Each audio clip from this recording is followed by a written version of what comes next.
Ayan mga kalola, ang topic natin ngayon sa Glow Live na to ay withdrawal. So, mag-withdrawal ha. Kasi maraming nagtatanong. I-off mic muna natin. Maraming nagtatanong dito sa withdrawal na bakit hindi daw ma-withdraw yung ito, yung points. Tapos dito 1M. Ayan. Mga kalola kasi may rules yan. Base sa pagkakaintindi ko, 1M pwede na siyang i-withdraw. Pero, may pero ha. Yung 7 days na yon, kailangan sigurado kayo na makakapagbagsak kayo ng 1M. Nakuha. Kapag hindi nyo kaya ng 7 days, wag nyo na munang gawin. Kasi sayang. So, ang gagawin, itong tinas nyo, hindi to kasali sa 1M. Mapupunta siya dito, oo. Magiging 1M. Pero hindi siya kasali sa rules ng withdrawal. First, withdrawal. Ang gagawin, kapag sigurado na kayo na 7 days, maibibigay nyo yung 1M dito, saka kayo magbagsak. Paano ba yun, Ate Lola, gawin? So, ang gagawin, mag-RC kayo. Mag-RC kayo ng patingi-tingi sa loob ng 7 araw. Kung hindi bukas, sa isang araw, ganon. Ang 1M, pag binagsak, 700. Alam nyo naman yon. So, ang gagawin, mag-RC ng 1.5 para siguradong 1M papasok dito. Sobra na yun, Ate Lola, Angie. Sobra. Kasi sinama nyo to, yung task nyo sa araw-araw. Hindi siya kasali. Pupunta lang siya dito, tapos pagsasamahin, ganon. Ang rules nito mga kalola ay 1M withdrawal gift. Yun. Ang coins nun ay 1.5. Kasi kapag binagsak nyo yung 1M, 700. Pag binagsak yung 500, 3.5. Ganon. Kaya 1.5 ang i-RC nyo sa loob ng 7 araw. Kapag hindi nyo naibagsak sa loob ng 7 araw, mga kalola, magbaback to zero. Saan? Saan yun, Ate Lola Angie? Magbaback to zero to? Hindi. Magbaback to zero yung mismong breakdown, yung mismong bilang. Diba? Ipinaabot nyo ng 8 days, hindi nyo pa rin siya naibagsak yung 1.5. So, magbaback to zero yon yung counting nun. Kaya yung iba hindi nakakapag-withdraw. Kasi hindi nila hinahabol yung 7 araw. So, ganun ang gagawin. 7 araw, kapag sigurado ka na, magbagsak ka na ng 1.5. Sa ano yon, trading yon, hindi yun manggagaling dito, hindi to karagdagan.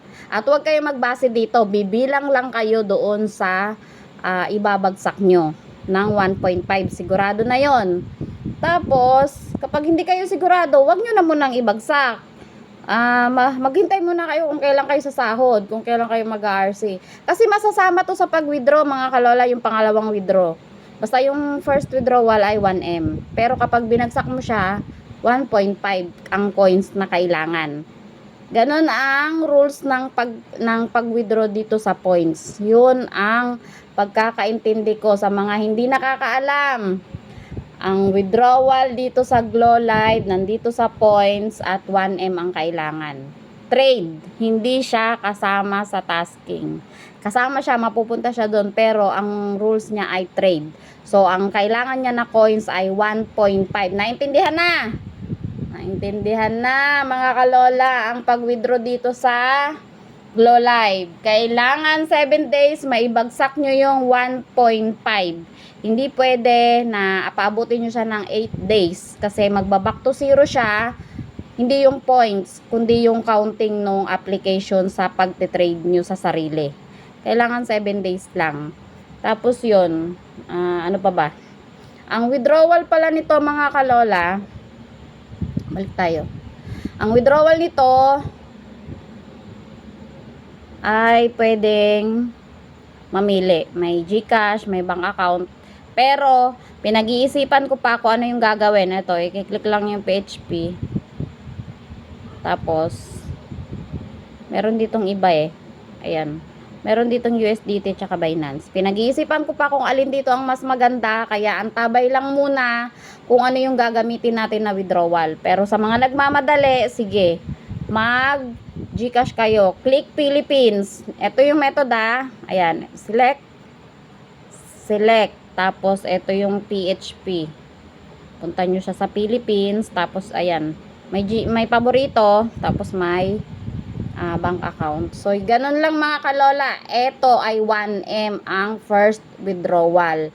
Pero hindi kasama ang tasking. Mapupunta lang siya dyan, pero hindi siya kasama.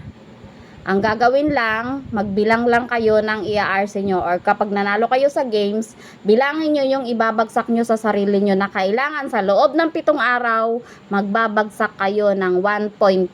Hindi yung 1M na sakto, kasi kapag binagsak ang 1M, 700. Kapag binagsak ang 500, 3.5. Ganon ang breakdown ng ano dito sa withdrawal ni Glow Live. Ayun lang mga kalola, sana naintindihan at panoorin nyo ng mabuti ang video at i-play nyo at intindihin para hindi na nagtatanong, dahil ginawa ko na ng malinaw ang aking video. Bye mga kalola!